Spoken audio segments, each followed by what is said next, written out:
Hello guys, welcome to another tutorial on this channel. So today we're going to learn how to make a simple Zaracap. First of all, you need this measurement of the circumference of the head. Here I am going to use 27 inches to get the circumference of my head, and this 27 inches is into two places, and you're going to go ahead to join it. And when you measure it, in case you are not using a shoke, if you measure it, it should give you around 13 or 14 inches or even 12. So now you also measure the back of your Zara. I want to make a rose, and for that rose I am going to use 50 inches to make the rose at the back of my ashoke.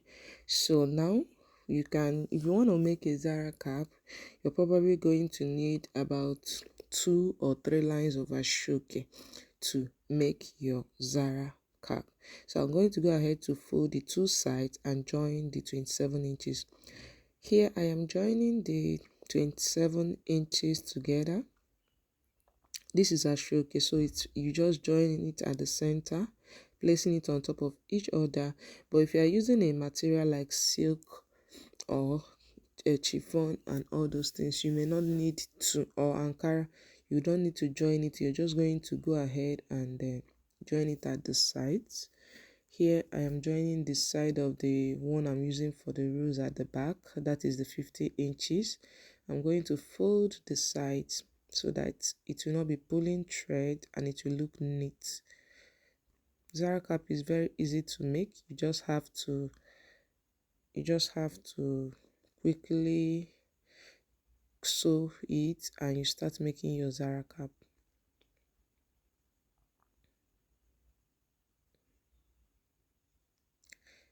So I'm going to go ahead and trim off the sides of the Zara circumference. Now I'm using Mako. This Mako is 3 inches. 3 inches. You can get Mako in the market, any millinery shop. So I am going to use Mako, and I am going to fold one side of the material to be able to accommodate the 3 inches. Please, for that 3 inches, note you're going to add about 1 or 2 inches to be able to pass it without stress. That means you are adding just 1 or 2 lines after your 3 inches. This will help to ensure that your Mako moves into the space without much difficulty. So I'm still going ahead to sew it, that is to sew the hole for the Zara to go in. Yes, I'm done sewing it now. I'm going to go ahead to find the middle point so that I will know when my Mako is balanced. That is how I do I always find the middle point that is starting, and I'm also going to find the middle point of my Mako. For here I have 10 inches. I'm going to notch it. So what will happen is that as I am putting it, once I feel that place that I have notched at the center of that ashoke, I will know that yes, I have gotten to the middle. This will help to make sure that your work is balanced. It is not shifting towards one side. So yes, I am feeling the middle to see where I notched, and now I am adjusting it to make sure that it is now in the middle. It makes your work balanced. I'm also going to go ahead to shift the part that I have sewed inside a bit so that it doesn't show on top of the Mako. It's going to be inwards. This is to ensure that your work is neat enough and nobody is seeing where you joined your material from. Then I'm going to flatten it out to make sure it is okay. Next, I am going to fold the sides of the Ashoke or the Zara, let's say the Zara. So I'm going to fold the sides. Always fold to ensure your work is neat. You always make sure you have a neat work. Zara is pretty simple to make. You can make so how many Zaras in a day? It is quick, it is simple, but make sure as you are sewing it, it is very neat.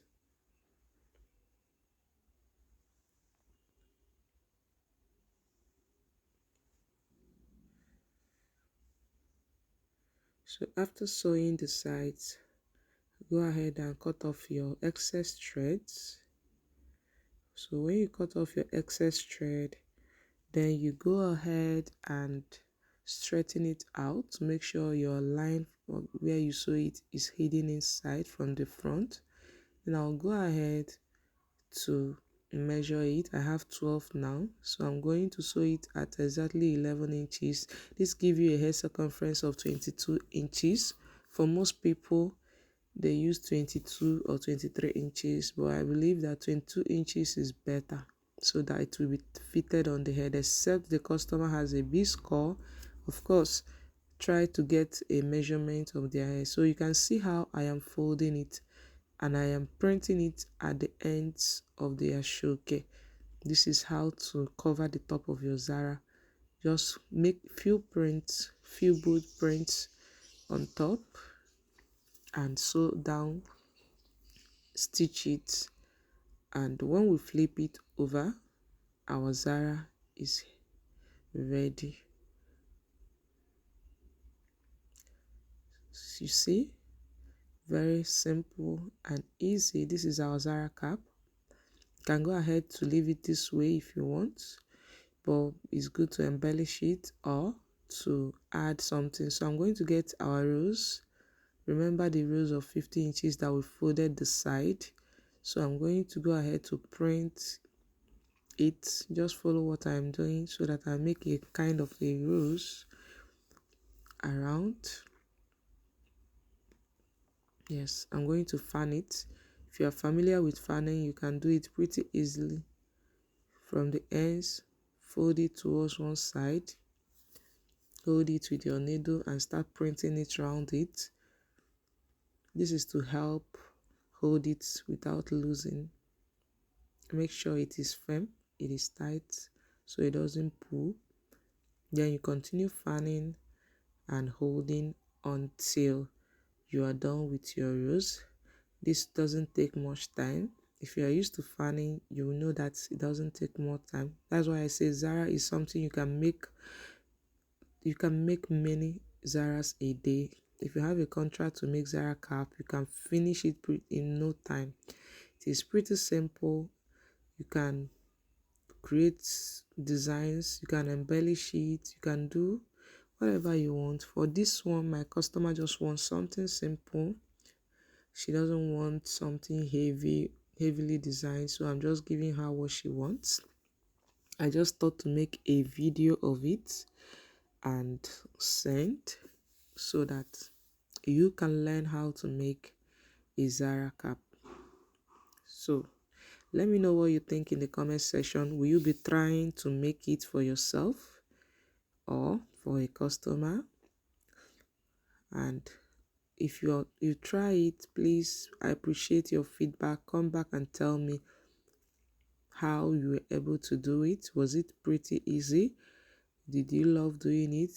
If you can send the outcome, I will appreciate it.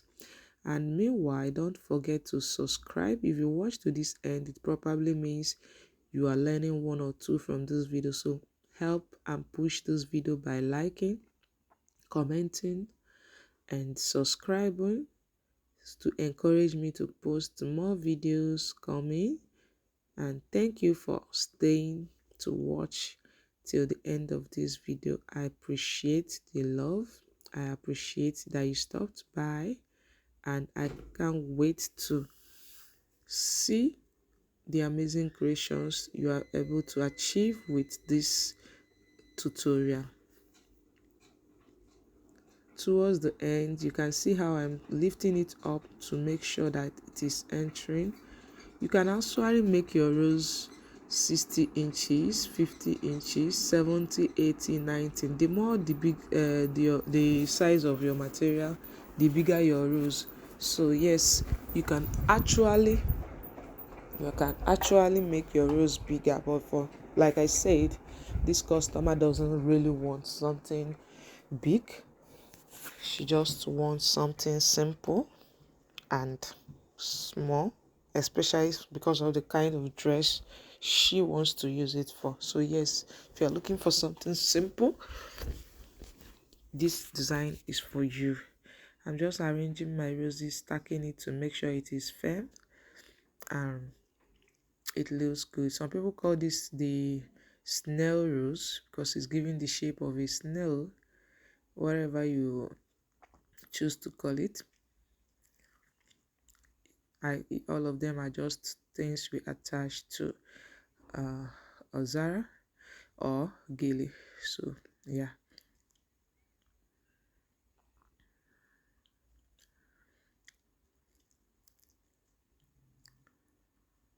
So I'm just arranging my rows. You can see how good it is. I'm using a two-tone ashoke, so that's a good material, especially for this design. You can see how I am fixing it. Just use your needle and thread, poke through the marco, the place you joined it, and fix it, and that's all. Make sure you are joining it in a very neat way to make sure your inside is also neat. So don't just scatter thread. Uh, be conscious about where the thread is passing through. You don't want the thread to be showing all over the places, so you not make your work neat. So please, as you are poking your thread, be specific and be conscious of hiding the threads. Make sure nobody is seeing your thread. You can see how I am trying to use that place that I have joined it from inside. That is the same place I am joining it from outside, so that the needle will not be showing all over the material. I'm going to go ahead now to stitch it, stitch my thread, and trust me, this Zara is ready for use. So let me know what you think. Do you love the tutorial? If you love it, please let me know in the comment section. Thank you. Thank you so much for stopping by. Once again, this is Zandy's Millinery Craft. If you have not subscribed, please do. If you have not liked, if you have not shared, please do that to help me grow and encourage me to post more amazing tutorials. Thank you for watching.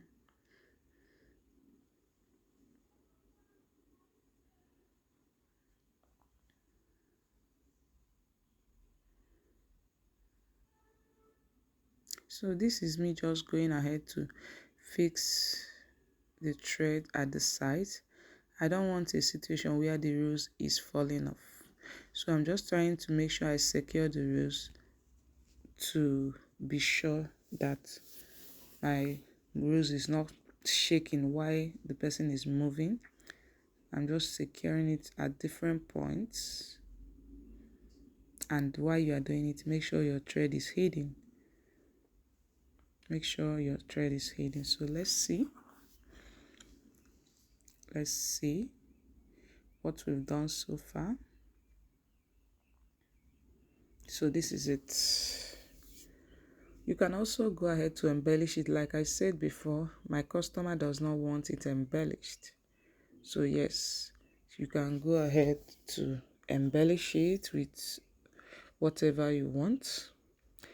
So I made this with just 2 or 3 lines of ashoke. I can't remember exactly. I think it was 2 lines of ashoke. So yes, this is it.